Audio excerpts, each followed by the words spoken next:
Picture an ordinary day. You wake up, check your phone. Grab coffee, eat breakfast, head out. Traffic, screens, lunch, more screens, dinner, a show, then bed. A normal, forgettable day. Now picture the same day, 40,000 years ago. Same body, same brain. The same species staring back at you. But the experience of being alive would feel almost completely alien. Truly alien in every way. The way you slept, the things you ate, the fear that never switched off, the pain you simply lived with, the dirt you never washed away. Let's walk through a single day inside an ancient human body, start to finish, hour by hour, and see how strange being human used to be. You'd notice the first strange thing before the day even began. You wouldn't sleep through the night, ever, your whole life. For most of human history, people slept in two shifts. A first sleep soon after dark, then waking in the dead of night, for an hour, maybe two. And this felt completely normal. People would talk quietly in the dark, tend the fire, pray, make love. Some would step outside and check the night, then drift into a second sleep until the morning light returned. Historians found this pattern everywhere. Old letters, diaries, court records. They wrote about first sleep and second sleep like ordinary things. To them, it was unremarkable. It was simply how nights worked. One long block of sleep is a fairly recent invention, mostly thanks to artificial light. We flooded the night with bulbs and quietly rewrote how we rest. Your restless 3 a.m. waking might be an ancient habit returning. So your ancestor wakes in the dark, alone with their thoughts. And here the next thing hits hard. The dark is more than dark. It is genuinely, seriously dangerous. Human eyes are bad at night. They always have been. And for most of our history, we sat low on the food chain. We were prey. Something could be out there, watching, waiting, hungry. A snapped twig in the black could mean nothing, or it could mean everything.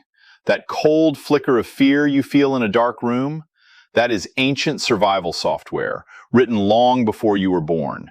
Your ancestor felt it every night. For them, the threat was real. So they stay close to the fire. Fire was everything back then. Warmth, safety, a wall against the dark. The one thing predators feared. Someone kept it alive all night. Letting it die could mean death. Eventually the sky lightens. Gray, then gold, then full morning. The danger of the night fades, and the day truly begins. And the body wakes up sore. There was no soft mattress. You slept on the ground. On hides, leaves, or bare earth. You woke up cold and stiff. No coffee waited for you. Only the next problem waited. And now comes the question of food. You will skip breakfast entirely. Breakfast did not exist. No fridge, no pantry, no plan, no shelf to raid. There was only what you could find, or catch, or dig from the ground. And most of it would horrify a modern mouth. Tough roots, bitter plants, fibrous stalks you chew forever. Insects, if you were lucky. Marrow cracked out of old bones. Food was fuel, plain and rare. Flavor was a luxury, mostly absent. Some days held no food at all. You went hungry and kept moving. Hunger was a daily companion. Hunger was simply Tuesday. This is the part we forget. Hunger was a normal, regular state of being, and your body still remembers it today. It's why fat and sugar feel like treasure. For your ancestors, they genuinely were. A rare burst of calories could mean survival, so your brain learned to crave them hard. That craving made perfect sense back then. It only makes us miserable now, surrounded by vending machines. To get any food at all, you moved. Survival demanded it every single day. You'd walk miles on bare or wrapped feet. You'd climb, dig, carry, and chase. Modern humans sit for hours without thinking. Your ancestor could barely sit still for one. The body you have was built to move constantly. Most of us now ask it to do the opposite. And sometimes you would hunt. A hunt was a brutal, uncertain thing. It could last hours, sometimes days. You might run an animal to pure exhaustion. Humans are slow, yet we almost never stop. We can chase a faster animal until it collapses. You'd track it across miles of open land, reading prints, broken grass, drops of blood, and some days you might never return at all. Now think about your body for a moment. Clean water never came from a tap. Every drink was a small gamble. A bad stream could end you in days. No painkiller eased an aching tooth. No medicine cleaned an infected cut. A scratch today could quietly kill you then. Your teeth were worn flat by grit and tough food. Your feet were hard, cracked, and tough as leather. Your skin carried every scar you ever earned. Most people lived in steady, low-grade pain. A bad back, a bad tooth, an old wound. Pain was a constant, quiet companion. Discomfort was simply the texture of being alive. You learned to carry it because it never left. And you were never truly clean. No soap, no bath, no fresh clothes. You smelled of smoke, sweat, earth, and animal. So did everyone you had ever met. Your hair held dirt your whole life. To them, this carried no disgust. It was simply what a human smelled like. Then there was the shadow over everything. Death came early and came often. Many children never survived their first years. A fever, a wound, a hard winter took people fast. Almost every adult had buried someone they loved, sometimes many someones. Grief visited often and stayed long. It was a regular guest at the fire. And yet, the picture was far from bleak. They held things we have mostly lost. They knew their few dozen people completely. No strangers, no crowds, no loneliness in a crowd. Every face was one they trusted or feared for life. You were never anonymous and never truly alone. The night sky was unbelievably bright and full.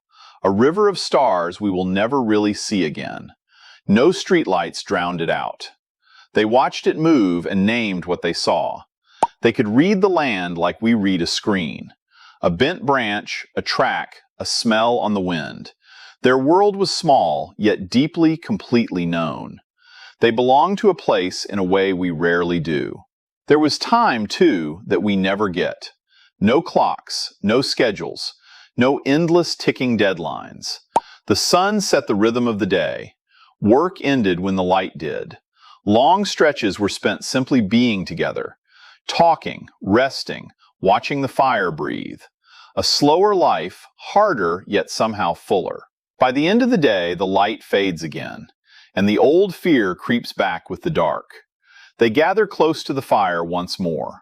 Bodies press near for warmth and safety. Maybe stories, maybe song, maybe silence. And then they sleep their first sleep, knowing they will wake in the night and do it all again tomorrow. This was a perfectly normal day. No disaster, no emergency, just life. An ordinary Tuesday 40,000 years ago. And here is the strange part. That person was not some other creature. Their brain matched yours exactly. They felt boredom and love and worry. They told jokes we will never hear. They grieved and hoped and dreamed at night. The inner life was fully, recognizably human. Only the world around it was unrecognizable. Drop their newborn into our world today, and that baby would grow up texting and driving like anyone else on the street. The hardware barely changed at all. Only the world around it did. And the world changed faster than we ever could. Which means something a little unsettling. You are running ancient survival software inside a modern world it never expected. You crave food you don't need. You fear a dark that holds nothing. You sleep in one block your body half resists. You sit still in a body built to move. You feel stress with no predator to run from. You carry a prehistoric mind through a city of glass and light. That gap between the body you have and the world you live in is the strangest part of being human. You were built for a day that no longer exists, and somehow you are living a different one anyway. And most days you barely even notice, until a dark room or a craving or a sleepless night quietly reminds you what you really are.